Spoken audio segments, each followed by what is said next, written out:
Instead, we're back on our bachelorette-style quest for Princess Rhaenyra Targaryen's hand in marriage. Our three hopeful suitors, Prince Daemon, Ser Criston Cole, and Laenor Velaryon, are agitated and restless in Episode 5. Despite being her uncle, Daemon is still a front-runner, despite the fact that he's already married. Do you remember Rhea Royce? Daemon's estranged wife, whom he derisively referred to as a bronze bitch in front of the King's Council in Episode 1?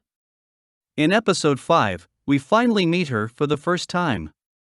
She turns out to be both cool and beautiful. Riding her horse through the Vale, a hooded Daemon appears in front of her, much like Anakin Skywalker in Star Wars just before he slaughters all the younglings. There are negative vibes. Rhea is right to despise Daemon for being a monster and immediately pulling out the receipts. Have you finally arrived to consummate our marriage? She zings. The sheep of the Vale may be willing, even if I am not. Ouch. When the producers of The Bachelorette reveal that you already have a girlfriend and she appears on the show solely to shit-talk you, it's never a good sign. Lady Rhea continues to chastise a silent Daemon for being cast aside in favor of a little girl until she realizes her husband is here to murder her. Daemon scares the horse, and Rhea falls to the ground, where she is crushed by the large animal. He delivers the killing blow with a massive rock, but the killing occurs off-screen. The same thing happened with the crab feeder, as viewers may recall. HBO must secretly like this guy if they refuse to show us his murders in HD. Meanwhile, Ser Criston Cole is on a boat to Driftmark with Princess Rhaenyra. She's on her way to propose marriage to Corlys' son, Laenor Velaryon, to her father, King Viserys. Throughout the journey, Viserys is violently seasick, coughing, vomiting, and sore from the numerous lesions covering his body.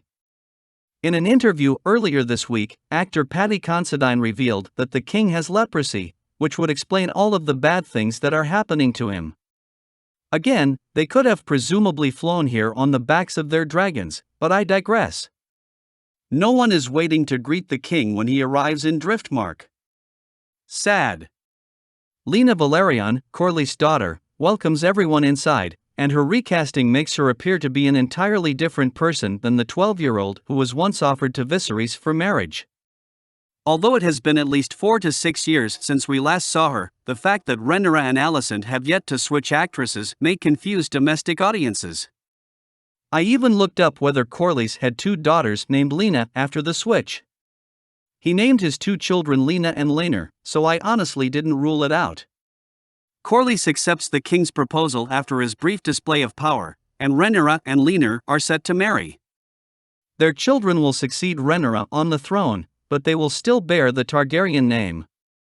A reasonable compromise. Rhaenyra is a little hesitant about the pairing, but it turns out that Laenor prefers sleeping with men. This is ideal for both of them. The two will fulfill their responsibilities to the kingdom as husband and wife while maintaining an open relationship. While Princess Rhaenyra continues to boink her trusty knight, Laenor can spend time with his squires and paramours. Ser Criston, on the other hand, waxes lyrical about his futile dream of fleeing with Rhaenyra. He wishes to abandon the kingdom and sail to the east, where they will be free to love each other without embarrassment. Rhaenyra finds the gesture romantic, but her primary responsibility is to her kingdom. She tells Ser Criston not to worry because, thanks to the new arrangement with Laenor, he can stay by her side and in her bed. The knight, rightfully declining to be her whore, expresses regret for breaking his oath as a member of the Kingsguard. Meanwhile, back in King's Landing, Queen Alicent is dealing with Viserys' dismissal of her father as Hand of the King. Otto warns his daughter that if his grandson is not named heir to the throne, Rhaenyra will kill him in order to become queen. The time will come, Alicent, he says. You can either prepare Aegon to rule or cling to Rhaenyra and beg her mercy. However, it is entirely his fault that his daughter is in this situation, which is a real shame. Is there ever a good father in Game of Thrones? Someone, please check on George. Larry Strong, a member of the King's Court who walks with a cane due to his clubfoot, pays Alicent a visit while she is in the garden. He is also the son of Lionel Strong, the recently appointed hand of the king and former master of laws. Larys lurks in the garden. He's a clear shit-stirrer, with the appearance of Wormtongue from The Lord of the Rings, the creepy man who whispers evils into the ears of the King of Rohan. The Queen quickly realizes he's a gold mine of information, revealing that the Maester brought Rhaenyra a potion the same night her maidenhood was called into question.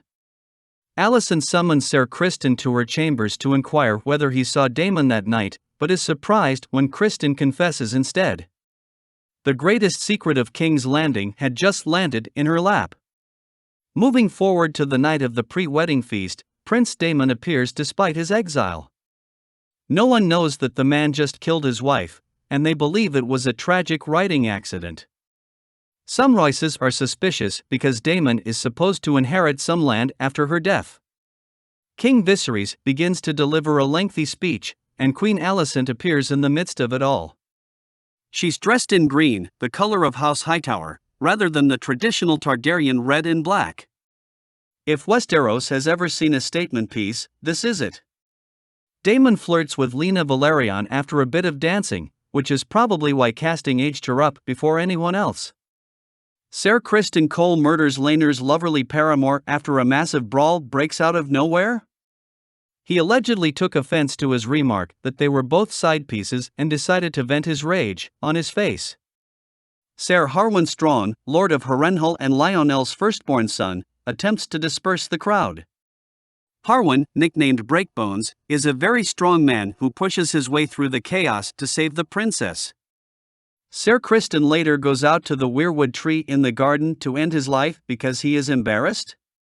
He's stopped by Queen Alicent, who knows how useful having the Scorn Knight under her control can be. Then, shortly after Rhaenyra and a tearful Laenor are married, King Viserys collapses on the floor from a nosebleed. Is he finally gone? A nosebleed was not one of the many ways I predicted the king would pass away, but here we are.